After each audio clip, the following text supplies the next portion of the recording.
This is English 373, week 3, part 9. Hopefully this is the last video for the day, although I have kind of a lot I want to get through in the next 10 minutes. I want to kind of end with what I think is kind of the big secret of Macbeth. It is, and hopefully I'll get to it today. It's going to be really mean if you make your wait a week for it. But the line that in the speech you just heard, Ian McKellen, he says, "The witches upon my head that placed a fruitless crown." But he also says, "They put a barren scepter in my grip." What's a scepter? Well, you think about when kings get like the crown, but there's actually three symbols that kings get. And I have a picture of them right here. It is the crown, but they also get the orb, and that's the scepter. And the scepter is just like a little rod and a ball. So powerful kings are symbolized by a rod and a ball. Kind of seems like a penis to me. But describing it as barren. Barren is a word you use when you cannot have children. It's kind of an insulting word to use because it's like a field that can't grow food. But barren means not able to have children. So Macbeth is complaining that the witches put a fruitless crown on his head, no children, and put a barren scepter in his grip. Now, obviously, he means like the crown will no one else will wear the crown, no one else will hold the scepter because he's barren and he's fruitless. But like, that's interesting because the scepter is such a little, it's such a penis stand-in as a metaphor. It feels like a penis stand-in, not to mention the fact that it comes with a little ball on the side.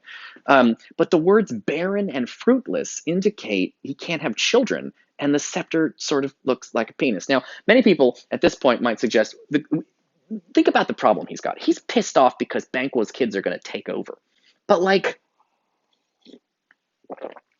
his solution is kill Banquo and his child. Notice that his solution is not, hey, maybe we should have kids. That's interesting to me. In fact, in the movie, he kind of threatens her. He puts a knife on her near her womb when he's giving this speech. He's like kind of angry he doesn't have children. Now, a lot of people have suggested maybe that we know the Macbeths have had children in the past, right? We know they had the baby, I have given suck and know how tender 'tis to love the babe that milks me. So we know the Macbeths had children in the past, although interestingly, the historical record tells us that baby Lady Macbeth was talking about was not his. It belonged to, she had a previous husband who had died, and then she married Macbeth, his second husband. Which means the problem isn't Lady Macbeth, she can have kids. The problem is Macbeth.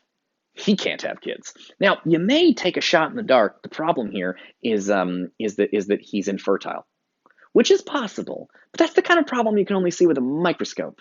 They don't have microscopes back then. I don't think the problem is that he's infertile, and I don't think the problem is that Lady Macbeth is infertile. You ready for my crazy theory, which I only have 7 minutes to explain? I think Macbeth has erectile dysfunction, and I think that's what this fucking play is about. Let's go back to the beginning and start all over. I think I can do a tour. Do you remember how at the beginning of the play, it's on top of page 2, they said that Macbeth should be Bellona's bridegroom, that he was so violent he should marry the goddess of war? Do you remember that I also said the goddess of war is a virgin? Is it possible the reason Macbeth would be a good partner for her is because they both love violence? Also might be a good partner for her because neither of them have sex. Let's now take a look at, let's see. Remember that Macbeth felt very, when Lady Macbeth wanted to make him feel bad, she was telling him, what are you afraid? What are you scared? And he was like, I'm a man. Imagine if he is incapable of having sex because he has erectile dysfunction. Do you see how he might feel like less of a man? And that he might need to make up for having erectile dysfunction by being extra manly on the battlefield? And that's why he does all of those crazy things. There's something of Macbeth's psychology going on in here. Let's see. Yeah. And notice also that she, oh wait, no, I got it. That's why the reference to the kid is important when she mentions her baby, because it's like, there's a kind of sense of like, I can't have a baby with you, so you need to get that crown. Right? Like, if he doesn't have sex, he can't give her a child, so he better give her the queen. or make her be the queen.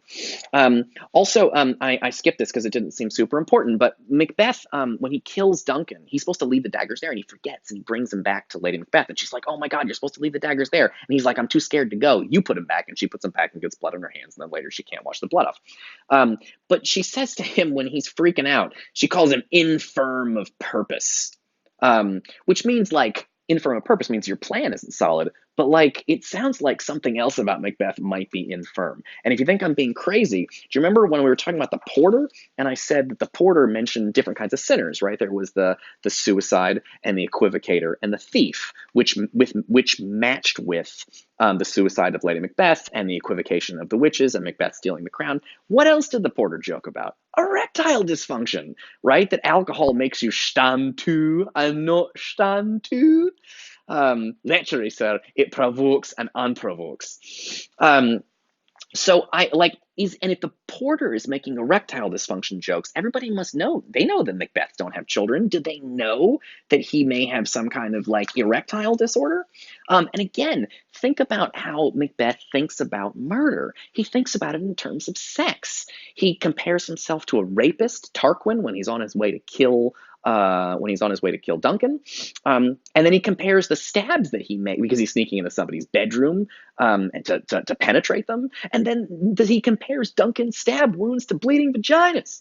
Like, why does he do that? Because if he can't have sex, then for him, violence is sex. And I think that when I talk about Shakespeare being a great psychologist, that is what I'm talking about.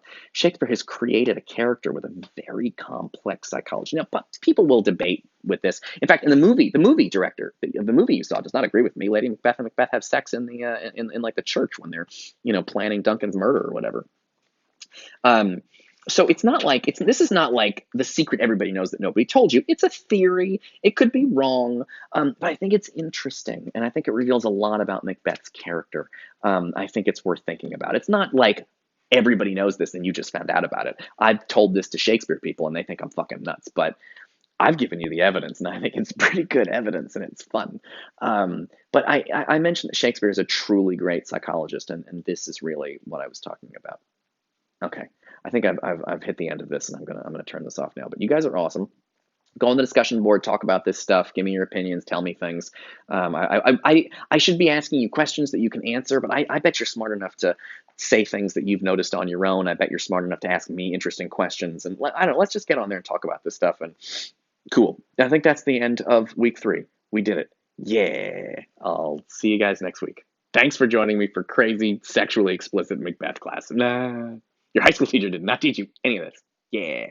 Oh, wait. Oh, I do have something else to say. Shit, do I have time for that? Yes, I do. It's worth pointing out that when Shakespeare wrote Macbeth, the king was a guy named King James. It had previously been Queen Elizabeth, and then King James took over. Queen Elizabeth, by the way, stressed everybody out because she didn't have children, and people didn't know who the throne was going to go to after she died. And then Shakespeare wrote a play about a king who didn't have children, and where does the power go after he dies? King James was real into witchcraft. He wrote a whole book about witchcraft. And so Macbeth, Shakespeare wrote Macbeth for King James, and he put witches in it because he thought the king would find it entertaining. That's not the only thing the king would find entertaining. King James, and by the way, everybody knows King James because he famously told people to translate the Bible into English instead of Latin, and that's the King James Bible, which is the most famous translation of the Bible ever. Anyway, King James. I mentioned Macbeth was a real person. King James, King James's great, I'm gonna miss one, grandfather was Fleance. So this is sort of the family. That's why this is sort of the family history of King James. He's watching his relatives on there. So when Fleance escapes, that means that's because the king is that's the king's relative. Of course he escapes. It's also why the movie does this interesting thing that's not in the play, although I really like it. The last image in the movie is Fleance picking up that sword and running out into the blood red sky, because Malcolm is now king, But this isn't over yet, because the witches said Fleance would be king, and we know Fleance is going to be king because King James will eventually be king. So Fleance, when he grows up, is going to have to come back and kill Malcolm, and all this shit is going to happen all over again. So it's the kind of detail that if you know English history, you could read in a footnote. The movie does a good job translating that into a cool visual image of the child with the sword and Malcolm on the throne not looking that happy, because the violence is not over just because Malcolm won. I will see you guys next week.